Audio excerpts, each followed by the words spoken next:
Hey everyone, this is Steli After with Closeout, and today I want to talk about reseller and channel sales partnerships and strategies for startups. Right. So first of all, for those of you who might not know, what is a channel partner? What's a channel sales strategy, or what's a reseller strategy? Well, especially in the enterprise world, there is large organizations that are not really producing their own products oftentimes, but that will sell technology solutions to their customers and clients and help them implement those solutions in some cases. There are very large companies like IBM, for instance, who are a sales channel for many other technology companies and technology service providers. So the idea is that you can go to a large organization that has already a customer base installed. You can show them your product or your technology that you developed, and they use their sales force and their already existing client base to go and sell those clients your product. Right? It's a beautiful idea. You go to somebody that already has all the customers you want, you show them your product, they take it, they go, and they bring you all the money. Now, if it was that easy, obviously everybody would be doing that, and growing a SaaS business or an SMB business or an enterprise startup business would be super easy. You just would have to develop great technology or innovate with your product, but we all know that that's not the case. So what is going wrong? How do you make it work? And what's the right time to think about doing this or not doing this? That's what I want to touch on, because every 2 weeks or so, there's a founder that approaches me about their currently failing channel sales partnerships, or some potential resellers that came and approached them and their current negotiations with them. And there's a lot that can go wrong here. So first of all, the most important thing that you need to realize is that there's no magic bullet, and resellers or channel partners are not going to be your magic bullet. They're not going to save your business. They're not going to make your business grow if it's not already growing, right? So channel sales and reseller, a lot of times, not always, right? So everything I say, take it with a grain of salt, but in the majority of cases, these are strategies to accelerate already existing growth and to accelerate and speed up already existing traction, not to create it from scratch, right? The first customers are very rarely, if not never, going to come from channel sales partners or resellers. They're not going to go and do, and I had an email this morning, this prompted why I created the video today. I had an email this morning from a founder that said, we're in the MVP stage with a minimal viable product. We're in the customer development phase, and we found a partner, a reseller, that we gave our product to in some exclusive rights. Please don't do that. And they're not really doing much, and I'm really in distress, and I'm really stressed out about it. What do we do now? And what I had to tell him is that, the MVP stage is not the right stage to work with a reseller. They're not great at replacing you and your company. They're not great at going out there and experimenting and interviewing customers and uncovering insights and uncovering potential problems and pain points and coming back and adjusting and pivoting the product until, after a lot of pivots and a lot of adjustments, eventually, boom, now you hit the nerve, you hit the nail in the head, and now you have product market fit. That's not their expertise. Otherwise, they would be running accelerators, and they would be investing in startups, and they would build their own products. These resellers and channel partners, they're amazing at selling something that already works, something that is established, something that creates tremendous value, something that makes them a ton of money, right? Because they're selling many products. What are they going to sell most of? The thing that makes them the most money. And selling something that the customer wants and understands and is willing and ready to purchase. They're not in the business of innovating and coming up with new products and working with your teeny tiny little MVP. So when you're in the beginning and you're trying to get the first traction, the first 10 customers, the first 100 customers, rarely is channel partnerships and reseller programs the right way to go.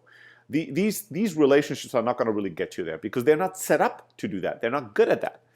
The right time to go after resellers and channel partners typically is when you already have traction, when you already have organic growth, when you already are able to successfully sell to companies, right? And you are seeing that the product is being implemented successfully and the retention of your customers is great. And so you are seeing growth, you're hitting on a bunch of things And now you're asking yourself, okay, how do we now accelerate the growth? How can we fuel the fire and even push it up a notch? And usually, once you hit year 1, 2, or 3, that's typically where a lot of technology companies might approach a channel partnership strategy, not in year 1 or in month 1. So that's a little bit about timing. You want to do it when the time is right, when you're ready for that type of scale. Now, the other thing that you need to know about kind of reseller and channel partners is that you need to think of them as your most important customer when you are ready to start to enter that relationship. And it's going to take you an incredible amount of money, time, resources, attention, and energy to make a channel partner become a successful partnership. Like, just having a few meetings, showing them your technology and product, get them all excited and have them tell you, yeah, we have tons of customers, we're going to sell it to all of them, just sign this contract and we'll make it happen. That's not enough. Again, if that was enough, everybody would be doing it and life would be incredible. What happens afterwards is very, very important. It's the thing that every startup messes up that I've ever experienced. You think once you've given them all the information, once the contract is signed, your job is done. No. That's when your job actually starts. Because channel sales organizations or departments, you need to think about them. They have multiple stakeholders. There's politics involved. There's different departments, different people, different incentives, right? There's somebody that's responsible for bringing in new technologies and new products in the channel. That's typically the person you talk to. His or her job is to bring in new things to the department. So when they're talking to you, they're doing their job. They're earning their salary. But then there's other people, like let's go all the way down to the actual sales force, the salespeople that will go out and have the established customer relationships. They have different incentives. Their incentive is not necessarily to sell a new product. Their incentive is to make the most money possible, to make the biggest commission possible in the easiest possible way, and keeping the customers really, really happy. So when a new product is introduced to the sales team and sales organization, if the sales reps are not convinced that this product is amazing, that it will make them an incredible amount of money, that's going to be very easy to sell, and that their customers will love them for even mentioning it, they're not going to do anything. So you can have all these, you know how many startups have channel partnerships done and they spent 3 months negotiating that contract, and once it's signed, not a single damn sale came through? 90% of startups that create channel partnerships end up in that bucket. Why? Because they think once the contract is signed, their job is done. No, that's when your job starts. You need to go into the channel partner organization and you need to sell every single person in that organization, every single department on that organization, that your product is the next big thing that's going to make all of them a ton of money. You need to set up shop at their offices. Right? Have you and a small team, a support person, an engineer, a marketer, a little team set up shop in the first month or two when you announce the big partnership. You need to write the announcement of the partnership. You need to create the collateral and the material. You need to be there to do training and coaching. You need to sit next to the sales reps in the car on the way to their customers to observe how they're pitching your product, to coach them, to help them, to answer questions. You need to invest another 2 or 3 months working on the channel partner before the channel partner can work on their customers on your behalf, because before they really start generating results. You need to create case studies and success studies. You need to pick a few salespeople that are most excited about selling your product for you and coach them and help them and support them to victory and to money. And then you need to spread the good word within the entire rest of the sales force. So look, here's some examples. This is salesperson A, B, and C. They have gone out to their customers. They have pitched our software. The customer is bought. The customer is happy and successful, and it's made us all a ton of fucking money. Right? People need to hear that again and again and again and again until you start creating traction and momentum within the channel partner organization. All of a sudden, all the salespeople start talking about your product, and all of them start talking about your product first within themselves, and then they start talking about your product with their customers. And then they start closing deals. And now it becomes a reinforcing system where, success breeds more success, breeds more success, breeds more success. Because salespeople are successful, all salespeople start selling your product more. Now the upper ups and the managers know about it, so they make your product an even bigger priority. So now their directors in the kind of the entire pyramid all the way up, gets infiltrated with the good news and the gospel of your amazing product and how great of a product it is to sell. but you have to work really, really hard on it. You have to do all the marketing for it, internally and externally for them. You have to create all the sales scripts and sales collateral and sales approach and sales coaching and training internally and externally. You have to visit with them to understand what kind of objections do their customers have. What does a typical customer conversation look like that they have? What's the context of what has a typical salesperson sold to these customers, and how does your product fit into that ecosystem? You don't know any of these things, and you won't know it just by having one or two conversations. You need to be there, setting up shop, setting up your desk in their offices, going out in the field with their salespeople. That's a commitment that most startups in the early days cannot afford to make. You don't have the money, time, and energy to spend 6 months on a channel partner relationship, usually. Because if it doesn't work out, you could do all that and it still doesn't work out. You can do all that and the salespeople go to customers and they don't sell this successfully, although you help them so much. So is this a costly customer acquisition strategy? This is something that needs real investment and amazing execution. So typically it's something you want to do once you're already, typically a few million in terms of revenue. In some cases, you're going to see this even earlier, right? When you already have a few 100,000, maybe your first million in revenue. But this is not a strategy that companies do execute successfully on once they had, 11 customers making, $1,200 a month. Like, you're not ready at that level of scale and organizational depth to go and do channel partner sales and channel partner programs successfully, typically. Now, if you chunk that down to smaller potential partner programs, like let's say agencies, right?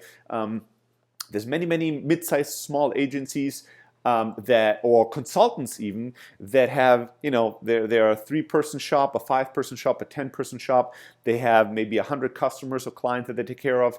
A lot of software products have been able to create successful agency programs.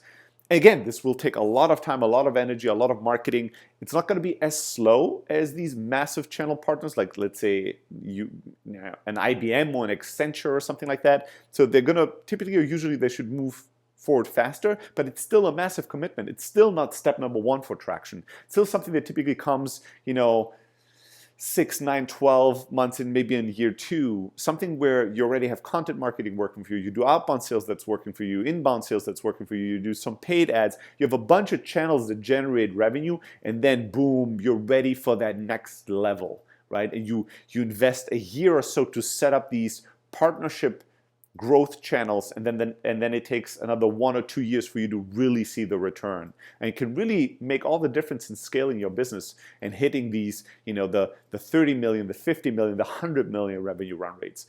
But it's not going to bring in the first deal, not the first customer, not even the 10th, right? You need to know about that. Now, we can chunk all the way down from channel to agencies to consultants to all the way down might be just affiliate marketing programs, right? Or even, or referral programs, like have your customers refer other customers and give them a commission, a cut, or some kind of a benefit to it. That can work, again, that's a strategy that can work earlier while you're smaller because it's faster. But even that is usually not going to be your first step. In the end consumer space, it might be, but in the B2B space, very rarely is. It's step number 3, 4, 5, never 1 or 2. So I hope this was useful and valuable and kind of giving you the right context, the right idea of the investment it takes, the timing it takes to make this work. This strategy can be incredible. It can generate tens of millions of dollars. In some organizations, hundreds of millions of dollars are being made through channel partners. So it's a massive opportunity and a real viable way to grow your business. But timing and approach really, really matter. And as a small startup, the worst thing you can do is do what most startups do in your shoes. Think that this is going to be easy. Think that this is going to be quick. And so you spend, 2-3 months in a half-ass attempt to set up a channel partner relationship or 2. And then you're disappointed when nothing really happened and came out of it, right? You just wasted 3 months. It's very, very valuable time. Don't do that. All right. I'm happy to hear any of your questions below in the comment section. If you want to get in touch with me and ask any questions, I'm always honored and happy to help. Just shoot me an email at stelly@close.io. And if you have not done that yet, go to blog.close.io and make sure to subscribe to our blog twice a week. Highly tactical and practical advice for startups and sales practitioners. Until next time, let's go and get them.